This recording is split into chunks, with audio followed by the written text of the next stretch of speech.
김천과 YTN 라디오의 긴급 진단 213시간의 사투 산불과의 전쟁 제1편 소나무는 죄가 없다.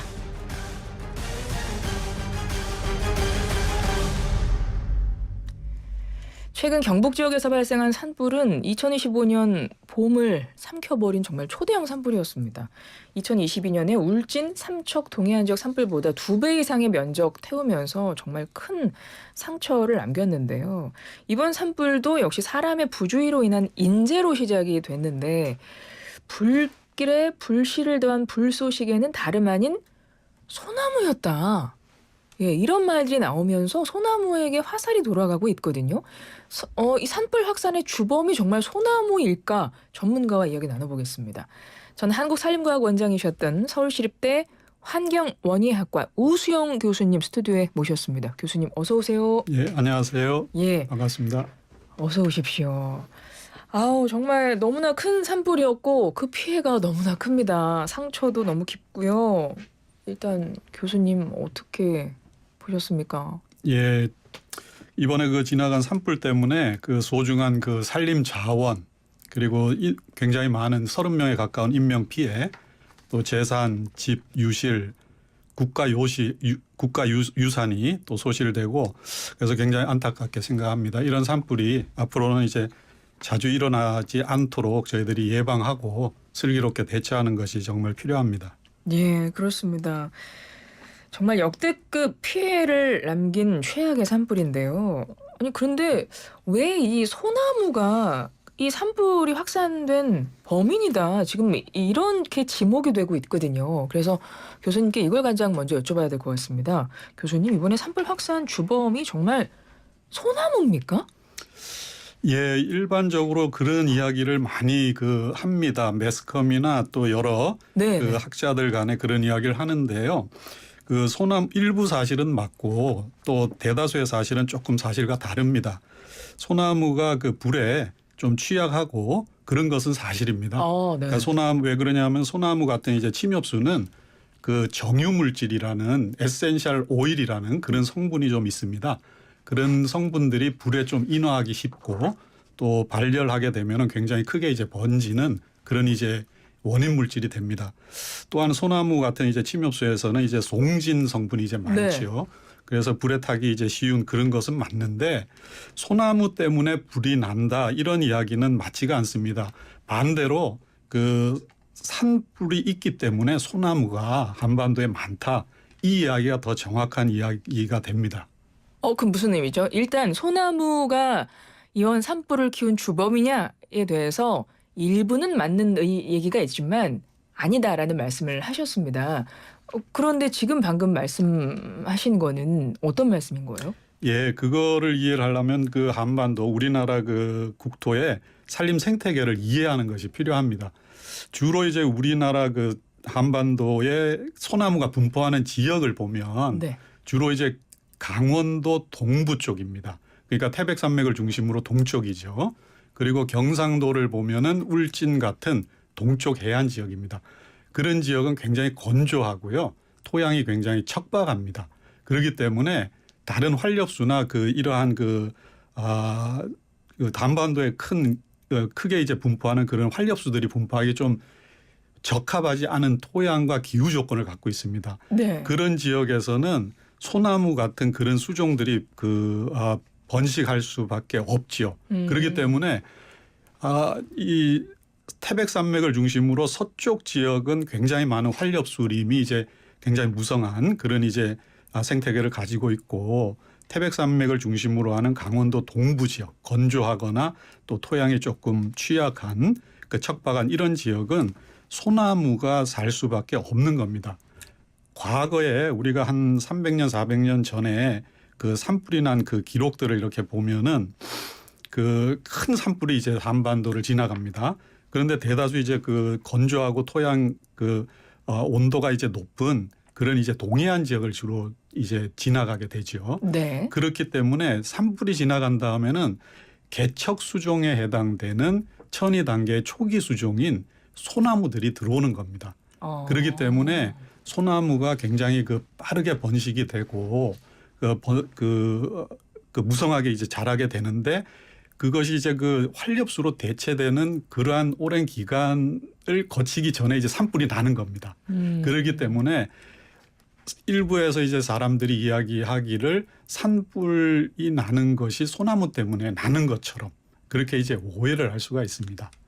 그러나 더 정확하게 이야기를 하면은 생태계의 천위 단계상 소나무가 번성한 그 시점에 산불이 지나가서 산불이 소나무 때문에 나는 것처럼 이렇게 오해를 하는 것입니다.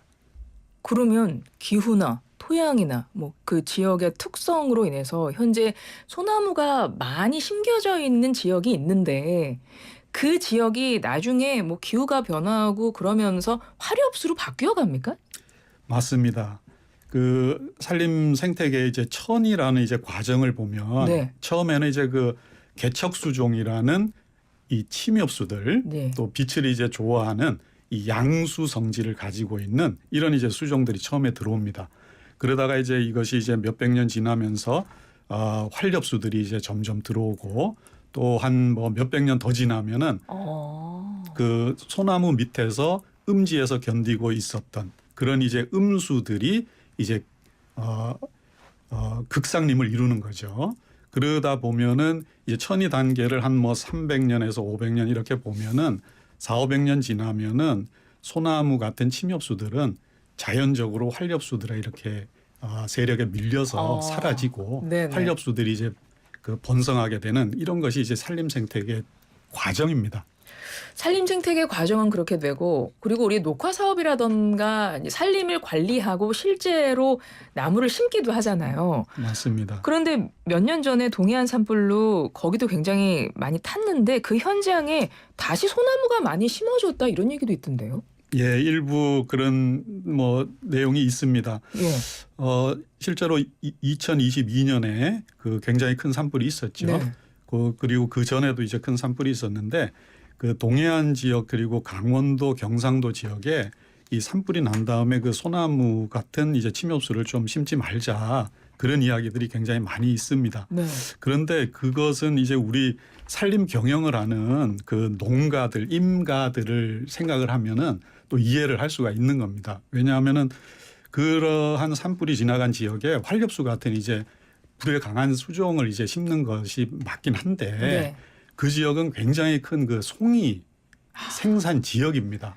송이는 그렇죠. 예, 송이는 이제 농가나 임가 입장에서는 그 삶의 터전이고 생계에서 굉장히 중요한 이제 부분이지 않습니까? 네네. 그렇기 때문에 그쪽 지역의 지역 주민들한테 이제 불이 난 다음에 어떤 수종으로 조림을 하길 원하느냐 이런 이제 설문을 하면은 네네. 거의 95% 이상 당연히 소나무를 그렇군요. 심어달라는 요구를 합니다. 그러면은 한때 우리나라 산림 정책이기도 했겠네요. 맞습니다. 그리고 지금도 그 동해안 지역 또 경상도 지역에서는 이 임가 소득의 송이 생산이 굉장히 중요한 비중을 그러네요. 차지하고 있습니다. 그렇군요. 그래서 그렇게 지금 소나무가 많은 지역이 있게 된 건데요. 다른 수종을 심는 것은 어떻습니까? 그러면? 그것도 필요하고요. 또 이 산림을 관리하는 이제 행정 당국, 산림 당국에서도 그걸 그 인지를 하고 국토 녹화에 대한 적절한 이제 분배를 하고 있습니다. 그래서 이제 불이 이제 많이 나는 그런 이제 건조한 지역이나 강원도나 경상도 지역 같은 데는 내화성이 있는 내화 수종들 네. 이런 이제 수종들을 좀 권장해서 심기도 하고요. 그다음에 이제 그 수종을 이제 내화 수종으로 심는 것도 중요하지만 적절한 이제 산림 관리, 네. 산불을 극복할 수 있는 그런 이제 적극적인 행정 이런 것들이 이제 더 필요하다고 이렇게 생각이 됩니다. 그렇죠.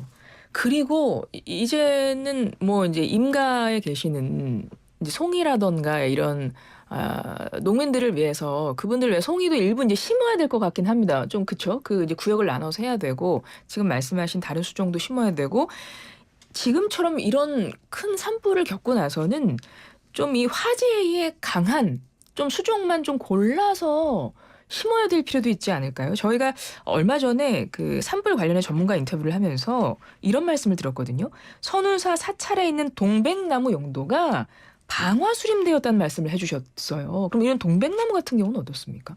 예, 그 동백나무가 이제 그 불에 강한 내화 수종 중에 이제 하나로 맞습니다. 네네.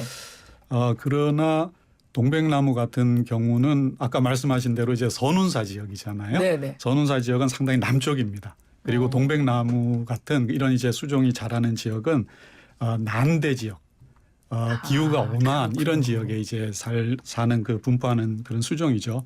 그래서 이제 지금 큰 산불이 문제가 되는 이제 강원도나 경상도 지역에는 맞지 않는 그런 이제 수종입니다.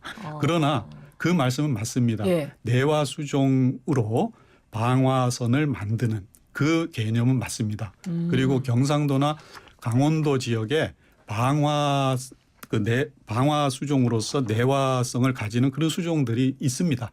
예를 들면 이제 그 굴참나무 같은 네. 참나무 계통의 이제 한 종류인데요. 그 참나무 계통은 되게 코르크층이 많이 발달합니다. 그 나무의 그 표면에. 네네. 그런데 이 코르크층은 굉장히 발화 온도가 높습니다. 그래서 아주 높은 온도가 있어야지 불이 붙는다는 이야기죠.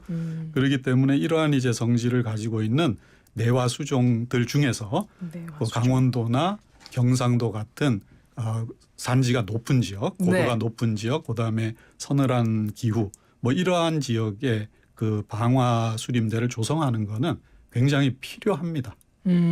그러면 산림 예방 차원도 그렇고 앞으로 이제 산림 관리를 좀 계획적으로 하게 된다면 핵심적으로 간략하게 정리해 주신다면 뭐 소나무림은 좀 줄이고 지금 말씀하신 내화 수종 뭐 방화 수림대 이런 건 좀 늘리고 이렇게 해야 될까요? 좀 정리를 해 주신다면 산림 관리가 어떻게 돼야 될까?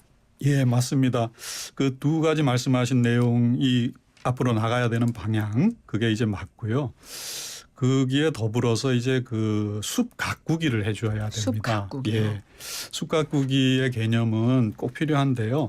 우리가 1960년대, 1970년대 국토가 헐벗었을 때 굉장히 많은 이제 침엽수 위주의 조림을 했고 굉장히 많은 나무를 심어서 지금 이제 한 60년 정도 지났지 않습니까? 네. 그렇기 때문에 지금 숲이 굉장히 빽빽해졌습니다. 그렇기 때문에 작은 이제 불씨로 산불이 발생하면 이게 불쏘시개가 되는 겁니다. 그렇기 때문에 숲 가꾸기를 통해서 숲의 그 밀도, 개체수를 줄여주는 속가배기 작업을 적극적으로 해야 됩니다.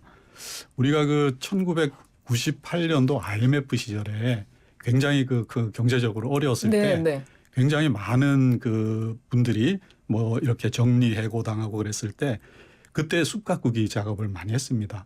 그때는 주로 이제 그 빽빽한 숲에 일자리 창출 개념으로 이제 사람들이 들어가서 불필요한 이제 가지, 곁가지 이런 것들을 가지치기를 해줬습니다. 그것이 큰 이제 효과가 있어가지고 지금의 큰 그 밀도를 이루는 굉장히 좋은 이제 숲으로 발전했습니다. 그런데 지금 이 시점에서는 이제 가지치기 같은 그런 이제 단계의 숲 가꾸기를 넘어서 속가배기하는 밀도 조절을 해서 밀도를 조절하면 숲에 있는 그 불이 났을 때의 그 연료가 되는 그러한 이제 나무들을 내리게 되는 그런 이제 효과가 있는 것이기 때문에 적극적인 차원에서의 숲 가꾸기 작업이 산림 관리에서 굉장히 중요합니다.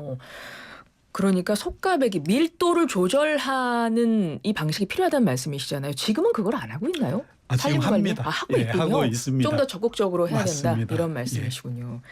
알겠습니다. 그것이 뭐 대다수 이제 예산하고 연결된 것이니까요. 그렇군요. 산불 진화 전용 임도도 있지 않습니까? 그리고 이제 임도도 굉장히 중요하다고 하더라고요. 지금 국내 산림의 임도가 어느 정도 개발돼 있나요? 이게 앞으로도 좀 개발이 필요할 것 같습니다. 예, 임도가 굉장히 중요합니다. 그 임도는 여러 가지 측면에서 중요한데요. 대개 이제 일반 우리 그 환경을 사랑하시는 이제 국민들께서는 숲에 길을 낸다 그러면은 숲을 파괴하는 걸로 잘못 오해를 하세요. 그렇게 생각을 하실 수 있죠. 예, 근데 그렇지 않습니다. 일부는 이제 길이 나니까 당연히 그런 생각을 하실 수가 있는데 숲에 길이 있어야지 여러 가지 일들이 생깁니다. 숲에 임도가 이제 있어야지 그 산림을 관리하는 숲 가꾸기 작업 이런 것들도 이제 쉽게 할 수가 있고요. 그다음에 이제 지금 같이 이제 큰 산불이 났을 때 진화할 수 있는 인력의 이동, 그렇죠. 신속한 이동, 맞죠. 그리고 소방 관련된 여러 장비들이 이동하는 것이 필요한데 임도가 없으면 들어갈 수가 없습니다. 그렇죠. 그렇기 때문에 적정한 밀도의 그 임도가 이제 이 숲 관리하는데 아주 기본적인 건데요. 지금 현실적으로 우리나라에 있는 그 임도의 밀도라는 건 굉장히 부끄러운 수준입니다. 아, 그렇습니까? 예, 지금 유럽에서 이제 산림 선진국이라고 하는 이제 독일, 네네. 그리고 우리하고 국토가 굉장히 그 비슷한 오스트리아 같은 이제 이런 임업 선진국들은 이 임도의 밀도가 헥타당 한 50m가 넘습니다. 헥타당 네. 50m라는 거는 1헥타는 이제 가로 세로 100m 곱하기 100m의 면적에 거기에 이제 전체적으로 나 있는 도로의 면적을 합산했을 때 개념이 임도의 밀도입니다. 그런데 이런 그 선진 유럽의 국가들은 헥타당 50m가 넘고요. 일본 같은 경우만 해도 지금 헥타당 한 25m 정도가 되는데 우리나라 같은 경우는 지금 상당히 그 부끄러운 수준으로 헥타당 한 4m 정도밖에 안 됩니다. 그러니까 유럽 선진 그 산림 그 선진 국가에 비해서는 약 10분의 1도 안 되는 밀도이죠. 알겠습니다. 이제 임도도 많이 좀 만들어야 되겠다 이런 말씀을 해 주셨습니다. 앞으로 우리 산림관리의 방향을 교수님께서 좀 잡아주신 것 같습니다. 그러다 보니 시간이 훌쩍 지나서요. 다음에 또 중요한 말씀 여쭤볼 일 있으면 그때 또 뵙기로 하고 오늘 여기서 마무리하겠습니다. 지금까지 서울시립대 환경원예학과 우수영 교수였습니다. 고맙습니다. 예, 감사합니다.